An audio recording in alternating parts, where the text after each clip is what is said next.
নিকটৱৰ্তী এগৰাকী অংগনবাদী কৰ্মী আমাৰ ইয়াত আজি উপস্থিত হৈছে।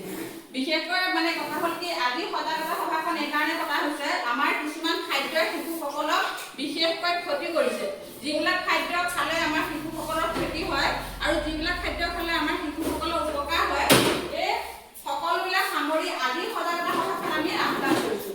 যেনে এতিয়া খুব বেছি গৰম পৰিছে, অত্যন্ত গৰম পৰিছে আৰু গৰমৰ প্ৰতি লক্ষ্য ৰাখি আমি যদি পানী খুব বেছি পৰিমাণে গ্ৰহণ কৰোঁ তেতিয়াহ'লে কি হয়, আমাৰ শৰীৰত প্ৰতিদিনে আমাৰ 3 লিটাৰ পানী আমি খাব লাগে। 3 লিটাৰ পানী খোৱাৰ পিছতো আমি আৰু বেছি পানী খালে আমাৰ স্বাস্থ্যৰ কাৰণে ভাল। কিয় ভাল? আমাৰ যেতিয়া পানী বেছিকৈ খাওঁ তেতিয়া আমাৰ ঘামৰ জৰিয়তে বেয়া বস্তুবিলাক বাহিৰ হয়।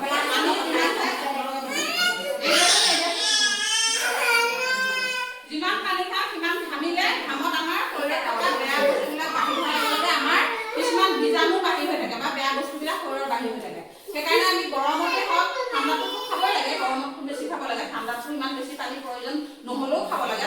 ঠাণ্ডাতে আমি গৰমত অতিৰিক্ত পানী খাব লাগে। গতিকে আমি অতিৰিক্ত পানী গ্ৰহণ কৰিব লাগে।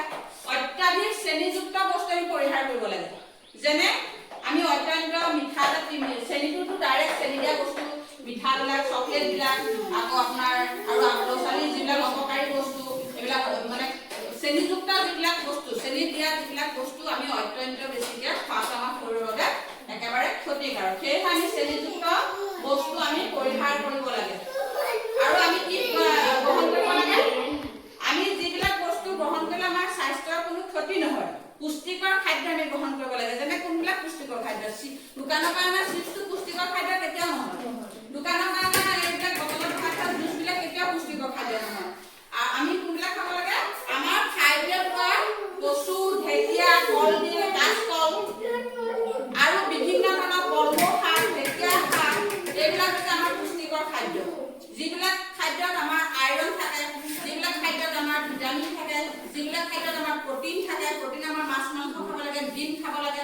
মাংস আকৌ আপোনাৰ ব্ৰইলাৰ মাংস খোৱাটো বন্ধ হ'ব। ব্ৰইলাৰ মাংস খাবলৈ মানুহে খায়, কিন্তু ব্ৰইলাৰ পৰা বহুত মানে ক্ষতিকাৰক। গতিকে আমাৰ যিবিলাক প্ৰটিনযুক্ত বস্তু, গাখীৰ খাব লাগে, গাখীৰত প্ৰটিন পোৱা যায়, ডিমত প্ৰটিন পোৱা যায়। গতিকে এইবিলাক বস্তু আমি গ্ৰহণ কৰিব লাগে আৰু যিবিলাক আমাৰ স্বাস্থ্যৰ কাৰণে একেবাৰে অপকাৰী সেইবিলাক বস্তু আমি পৰিহাৰ কৰিব লাগে, হয়নে? আৰু অতিৰিক্ত পানী আমাৰ শৰীৰত কি কৰে মই ক'লোৱে। গতিকে আজি এই গৰমত আপোনালোকক সকলোকে নিমন্ত্ৰণ কৰি আনিছোঁ, সকলোৱে সহযোগ কৰিছে। আজি আমাৰ সজাগতা সভাখন আমি এইকাৰণে কৰিছোঁ যে শিশুসকলক আপোনালোকে এই গৰমৰ মাহতেই হওক বা ঠাণ্ডা মাহতেই হওক কিছুমান বস্তুৰ পৰা আপোনালোকে আঁতৰ কৰি ৰাখিব। এতিয়া চকলেট, মৰ্টন, চকলেট, মিঠা এইবিলাক ল'ৰা-ছোৱালীয়ে খুব ভাল পায়। চিপছৰ পৰা একো উপকাৰ নহয়, বহুত অপকাৰ। আৰু মৰ্টন খালে কি হয়?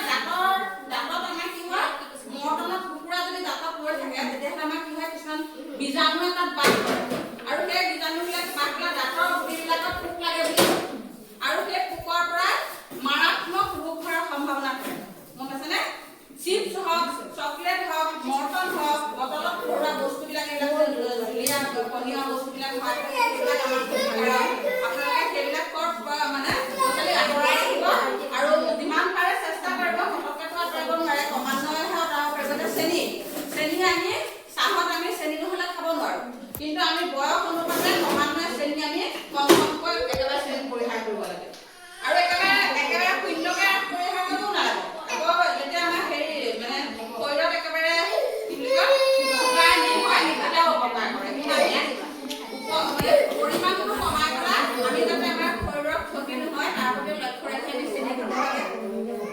ক্ৰমান্বয়ে কমাই এটা লেভেলত আমি ৰাখিবগৈ লাগে। প্ৰতিটো বস্তুৱে তেনেকুৱা। যেতিয়া মানুহৰ স্বাস্থ্যৰ প্ৰতি আমি নিজে যদি নিজৰ স্বাস্থ্যৰ প্ৰতি গুৰুত্ব নিদিওঁ তেতিয়াহ'লে আমি কি হ'ব? সময়ত আমি বহুত ডাঙৰ বেমাৰৰ সন্মুখীন হ'ব লাগিব। আৰু এতিয়া ক্ৰমাগতভাৱে যি দ্ৰুতগতিত বেমাৰ বিয়পিছে, যি দ্ৰুতগতিত মানুহৰ বেমাৰ হৈছে নহয়, সেই বেমাৰৰ প্ৰতি আমি এতিয়াৰ পৰাই সতৰ্ক হ'ব লাগিব। আমি সময়ত বেমাৰটো হোৱালে বাচ্চাতে নহ'ব। গতিকে আজি সজাগতা সভাখন আমি ইমানে মানে আমাৰ পিছত আশা বাইদেৱে দেখা ক'ব। আমাৰ আশা বাইদেউ উপস্থিত আছে। আশা বাইদেউ আপোনালোকক অকণমান হ'লেও বুজি লৈ আহিছে। লগতে আমি সেই কথাটো উপস্থিত হোৱাৰ কাৰণে ধন্যবাদ জনাইছোঁ। ৰুণু বাইদেউ অকণমান কিবা এটা আপুনিও কওক। গতিকে ৰুণু বাইদেউৰ স্বাস্থ্য অকণমান গতিকে আশা বাইদেৱে কথা কিবা এটা কওক। আৰু আজি আমি এনেদৰে কেমেৰাতে আজি আমি এনেদৰে কিছুমান প্লে কাৰ্ড আমি লিখি উলিয়াইছোঁ আৰু এইখিনি হৈছে চেনিৰূপী দানৱ পোক পৰাভূত কৰক। এইবিলাকৰ পৰা আমি আঁতৰি থাকিব লাগিব। বটলৰ বস্তু খাব নালাগে। তাৰপিছত অতিৰিক্ত মানে মিঠা জাতীয় বস্তু বিস্কুট চিস্কুট বেছি মিঠা জাতীয় খাব নালাগে। আইচক্ৰীম খাব নালাগে। তাৰপিছত এইবিলাক বেছি চকলেট খাব নালাগে। এইবিলাকৰ পৰা আমাৰ কি হয়, আমাৰ শৰীৰত একদম মাৰাত্মক মানে দাঁতৰ চাতৰ পৰা ধৰি স্বাস্থ্যৰ ক্ষতিকাৰক হ'ব পাৰে। লগতে আমি এইবিলাক বস্তু পৰিহাৰ কৰিব লাগিব। পুষ্টিকৰ খাদ্য গ্ৰহণ কৰক। অত্যাধিক চেনিযুক্ত খাদ্য পৰিহাৰ কৰক। স্বাস্থ্যৱান ভৱিষ্যত গঢ়ি তোলক। গতিকে অত্যাধিক যদি আমি তেলযুক্ত, লগতে আৰু এটা কথা থাকি গৈছে, অত্যন্ত তেল আমি যিকোনো বস্তুত আমি তেল বেছি দি পেলাই ভাজি পেলাই খাব নালাগে। গম পাইছেনে? তেলে কিমান আকৌ আৰু এটা কথা, আজি বনোৱা তেল কাইলৈ যদি খায় সেইটোতো আৰু মাৰাত্মক। আমাৰ যে কেৰাহী তেল এটা থাকে, সেই কমকে দিয়ক, লাগিলে কমকে দি বনাওক যাতে তেলটো নষ্ট নহয়। কিন্তু আজি বনোৱা তেল যদি কাইলৈ বনাই খায় সেইটো বহুত ডাঙৰ এটা মানে বিপদ। গতিকে আমি অতিৰিক্ত তেল খাব নালাগে। তাৰপিছতে আকৌ যে অত্যাধিক চেনিযুক্ত পৰিহাৰ কৰক। এইখিনি মই কৈছোঁ। এইবিলাক বটলৰ বস্তু, এইবিলাক এই ল'ৰা ছোৱালীবিলাকে খাই ভাল পোৱা তেল নে কি সেইবিলাক, আৰু এইবিলাক বিস্কুট চিস্কুট আইচক্ৰীম এইবিলাক চব মিঠা আছে ইয়াতে। বিকল্প হিচাপে তাৰ বদলে আপোনালোকে পানী খাওক, নেমু চেপি চৰবত খাওক। নেমু বাৰীত চবৰে ঘৰতে নেমু আছে, তাত অলপ পৰিমাণে চেনি দিয়ক, অলপ পৰিমাণে নিমখ দিয়ক। গতিকে সেই চৰবতটো খাওক। এই বটলৰ বস্তুবিলাক খোৱাতকৈ অত্যন্ত ভাল বস্তু চৰবত খাওক। আপোনালোকে গৰমত আৰু এটা বস্তু খাওক, ORS। আশা বাইদেউ আছে আমাৰ কাষত, চাব চেণ্টাৰ আছে, তাতে ORSৰ পেকেট ল'ব। ORSৰ পেকেট আমি ল'ৰা ছোৱালীক পানীত 1 লিটাৰ পানীত এপেকেট ORS বুলি আপোনালোকে 24 ঘণ্টা সেই পানী বটল খুৱাওক। তেতিয়া শিশুটোৰ স্বাস্থ্য অত্যন্ত মানে ভাল হৈ থাকিব। আৰু এইবিলাক বস্তু সলনি সেইবিলাক বস্তু আপোনালোকে গ্ৰহণ কৰক। এতিয়া দেখিলেনে এইবিলাক আমি প্লে কাৰ্ড বনাই উলিয়াই দিছোঁ। লগতে আমি এইবিলাক লিখি লৈছোঁ আৰু আমি হাতে হাতে সকলোকে প্লে কাৰ্ড দি দিছোঁ। আজি সজাগতা সভাখন আমি এই উদ্দেশ্যৰে মানে আজি আহ্বান কৰিছোঁ। আৰু আশা বাইদেৱে এতিয়া অকণমান কিবা এটা কৈ দিব এই লগত। নমস্কাৰ। বৰদুখ অংগনবাড়ী কেন্দ্ৰত আজি সজাগতা সভাখন আহ্বান কৰিছে। মই বিশেষকৈ ইয়াত সজাগতা সভা বুলি নাজানো, তথাপিতো হঠাতে পকিয়ে মতাৰ কাৰণে মই সোমালোঁ। মই এইটো ক'বলৈ এতিয়া তেওঁ গোটেইকেইটা দিশতে সামৰি গোটেইখিনি কথাই ক'লে। তথাপিতো মই এষাৰ কওঁ, তেওঁ যেতিয়া মোৰ নামটো প্ৰস্তাৱ কৰিলে, মানে শিশু খুৱাব নালাগে, ল'ৰা ছোৱালী বহুত স্বাস্থ্যকৰ হয়। কিন্তু মাকহঁতে কি কৰিব লাগে, দোকানৰ বস্তু কিনি খোৱাতকৈ ঘৰতে অকণমান কিনিলে।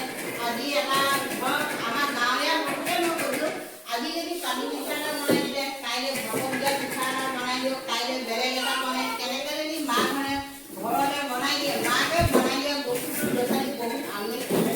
কিন্তু দোকানৰ পৰা আজিকালি কি হৈছে, মাকহঁত অকণমান এলেহুৱা হৈছে, খোৱাৰ পৰা বেয়া নাপাবা, ল'ৰা ছোৱালীক পইচা দি পটককৈ দোকানলৈ পঠিয়াই দিয়ে। সেইটো আচলতে কৰিব নালাগে, সেইটো একেবাৰে ভুল কথা।